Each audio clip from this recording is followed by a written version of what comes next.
Morning, everybody. How are y'all doing today? I'm doing great, but man, I'm feeling sick. Not like I have the flu or something. I'm sick of Sony's crap, and I'm pretty sure all of you are as well. Not just because of all the god-awful decisions they've been making recently, like deciding to have Marvel Tokon Fighting Souls require PSN on PC, or of course, them deciding to end physical games come 2028. I am still sick of those, but what I'm specifically sick of today and the whole topic of this video is their silence. Sony's behavior over the last, how long has it been? Hold on. Nearly month at this point. Good lord, time flies when you're mad at a company. Nah, but seriously, their behavior ever since they announced the end of physical media has been nothing short of pathetic. This would even be pathetic behavior by like an individual standard. Like if this was just one person or a small group of people acting like this would also be pathetic. But to see that this is how a billion-dollar corporation has decided to handle this situation is honestly mind-blowing. I've joked about it before, but they are actually just going the route of plugging their ears and hoping that everybody forgets what they've done when the PlayStation 6 comes out. That sounds like an exaggeration, but that's actually what they're doing. Because, as I'm sure you all know, just yesterday, PlayStation Network went down for about 8 hours or so. At least in certain areas. I know some people were able to get back onto the server sooner, and some people didn't seem to be as affected.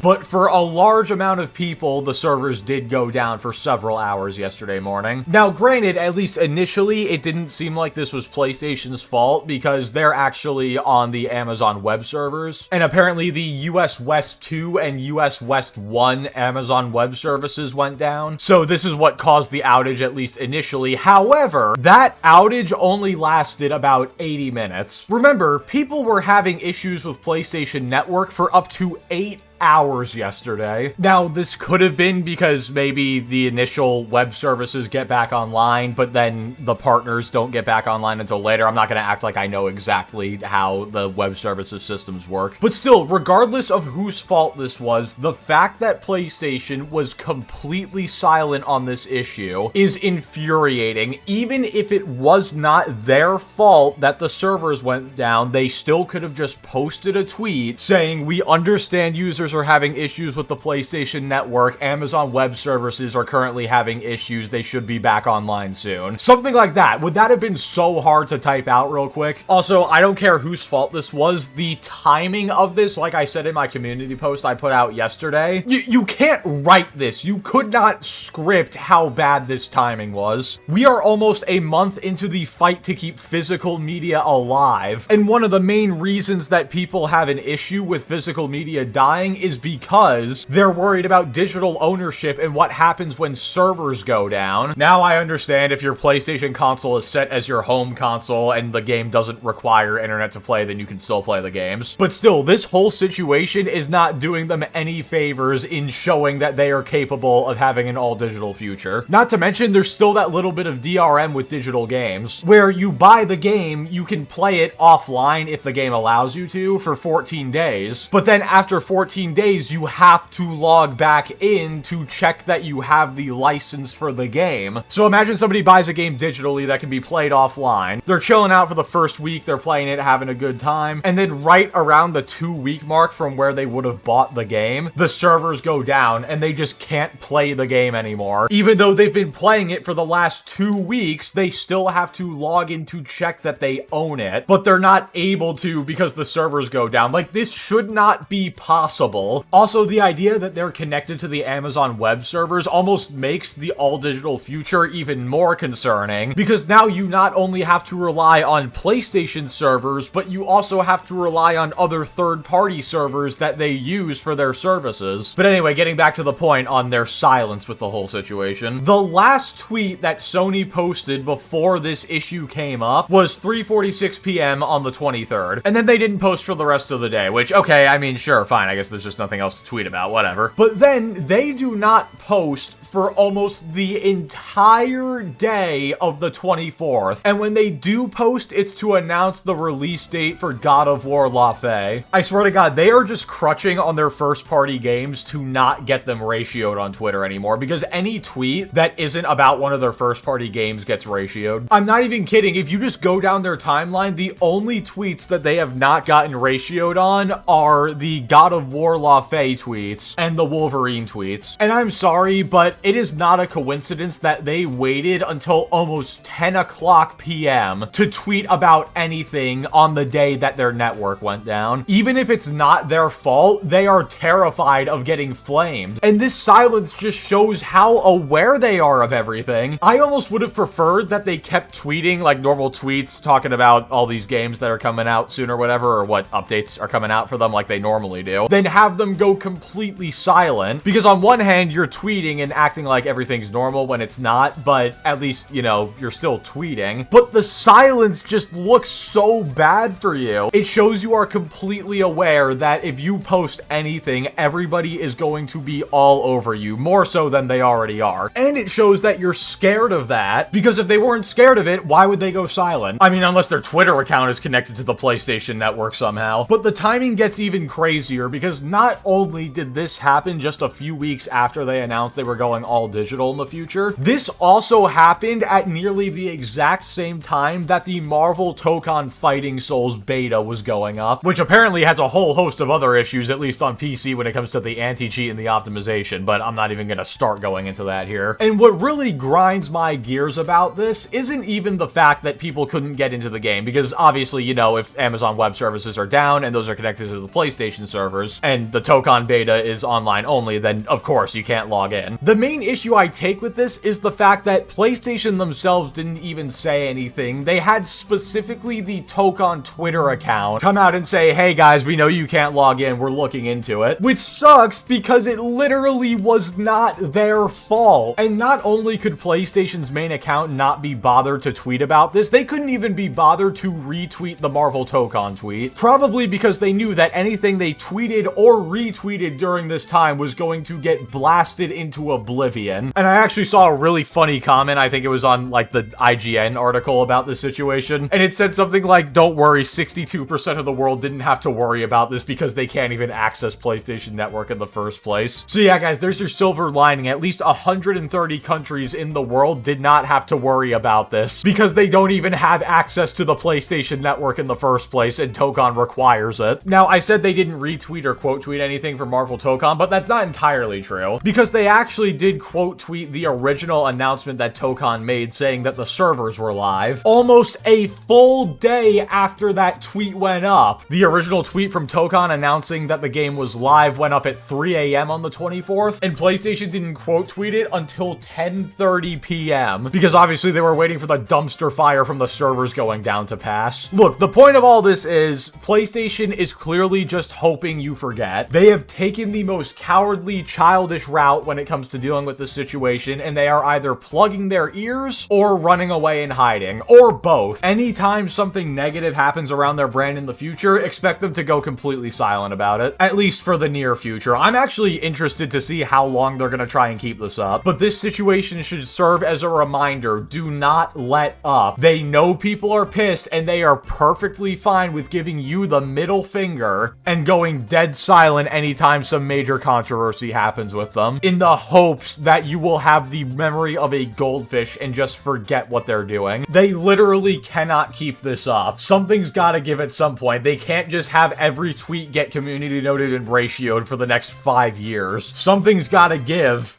And I'm hoping it's not the gaming community. Remember, everybody, bullying corporations is morally just, because it's not bullying. It's fighting for your rights, but there are people out there who will have you believe that it's bullying. But yeah, anyway, guys, with all that being said, that is all I've got for this video. Let me know your thoughts on this, as always, in the comments below. Who do you think will break first, PlayStation or the community? Also, if you started playing Halo Campaign Evolved, let me know how you're liking that. I was notoriously negative about it, but apparently it's not terrible. I don't know, I've been hearing a lot of mixed things. Anyway, as always, let me know in the comments below. Thank you all so much for watching. Be sure to like the video if you liked it, dislike it if you didn't like it, subscribe if you want to see more, join us every Friday night on the gaming channel for gaming streams, and consider becoming a channel member if you want Discord access and awesome emotes, and I will catch you all next time.